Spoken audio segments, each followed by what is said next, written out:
Yo, what's up everybody? Welcome to week 42 on the 52 horrific weeks of 1988. I am your host, Mood616, and thank you once again for dropping in, guys. Alrighty, yes, week fucking 42 is here. And you know what that means? The remaining few films went into that randomizer, hit that random button.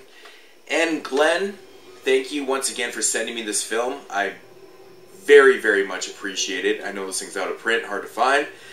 And that is The UNnamable. Yes, now my buddy Glynn, he sent me this from the UK a little while back. I want to say maybe a month and a half ago, or something rather. And threw it into the randomizer, and lo and behold, it actually came up just a few weeks later. So that's pretty cool. Really just looking forward to watching this. I can never figure out or remember if I've actually seen this movie before until I started watching it. And yeah. But yeah, so H.P. Lovecraft, of course this is based off the H.P. Lovecraft story, The UNnamable. Yeah, so getting into the plot of this one, basically starts out with your backstory.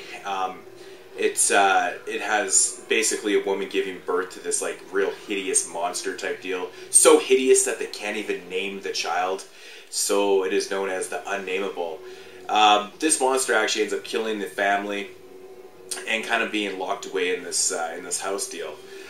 Jumps to the present time, of course, in 1988, and it's a character named Rudolph Carter. Rudolph Carter is telling the story of the UNnamable monster and stuff, and he's actually telling the story like right outside the actual house where this thing is supposed to be, to a couple of his college buddies. Well, of course, the college buddies are, you know, they're like heeing and hawing. They're going, fuck, that shit ain't real. There's no way. Of course, the one buddy is like really not fucking believing the story at all. But then he decides that, you know, he's going to go and check out this house for himself. Meanwhile, Rudolph Carter and this other guy, they take off. Buddy goes into this house. And later on, Carter's other buddy there, he decides that... well, he doesn't decide. He kind of starts freaking out a little bit because Buddy didn't come home the night before, and so he asks Rudolph. He's like, "Well, shit, man. Like, is this shit for real? Because he didn't come home. It's not like him to not come home and stuff." So they start kind of poking around, investigating and whatnot.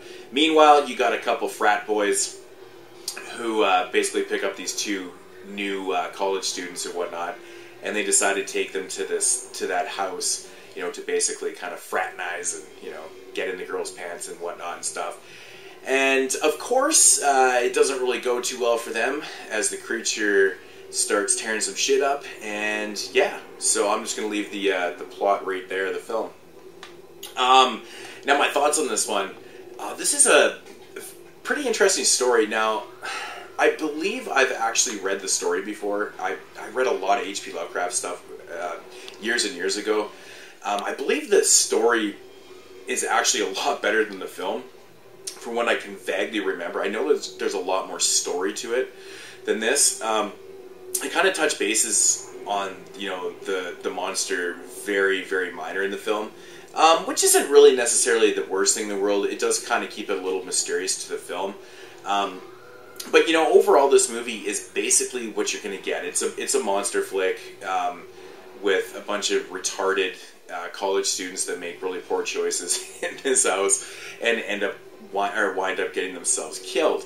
Now, you know, with that said, it's got some pretty decent atmosphere, but, you know, it's just, the setup is just so kind of odd for the film, because it just seems like this house is sitting so close to the school, and all this stuff and the monsters in there, and like no one's ever really investigated and stuff. I just have a hard time believing that, you know, that can actually really happen. But I guess in these type of films, you kind of got to disconnect yourself from reality a little bit, you know, and just kind of leave that alone. So, you know, with that said, it is a pretty fun film. Now, the acting in the film, I got to say, the male leads are pretty good. Now, the two lead females in this film are actually, like, they're really horrible. Really horrible, especially the one, not the foreign exchange student girl, but the other one. She's terrible in this film. Her acting is just bad, but it's pretty laughable, actually. And, you know, to my surprise, wow, real bad stutter there. Just my surprise, fucking, the there was actually some pretty decent gore in this. I gotta say, man, some like heads getting ripped apart, decapitations and stuff like that. Actually was pretty gory. I wasn't really expecting that from this type of film for some odd reason, but yeah, they actually did show quite a bit of gore and stuff. So, you know, with that said, it was it kind of added to it. I really kind of really enjoyed that. So, but you know, overall, it is pretty straightforward. You know, there's not really a whole lot there and stuff. I do like the Rudolph Carter character. I believe he's actually a character in other stories, if I'm not mistaken, from H.P. Lovecraft. I really got to revisit some of his stories. I know I've got some books I need to revisit, but yeah, I do. One thing I really do like about the film is the look of the monster. The monster looks fantastic. It's, you know, it's very 80s cheese, but it's fitting. It's very fitting and stuff. So, but you know, if I had any gripes on the film, I just wish that the atmosphere created in the house and stuff was a little thicker. You know, just a little kind of darker and stuff, but, you know, it's a pretty quick watch. It just runs, you know, 85 to 90 minutes or whatever it is. And so it doesn't really drag at all, which is good. So, but yeah, you know, I don't really know what else to say about The Unnamable. It's a good film. I mean, it's a decent, you know, cheesy film. I wouldn't say it's an excellent film by any means, but I had fun with this. If I had to rate it, I'd probably just give it like a 6.5 out of 10. It does have a lot of good qualities, redeemable qualities about it. But, you know, at times I do wish that they explored the monster just a little bit more in the film. I think that's probably one issue I have with it, but I guess it is what it is, right?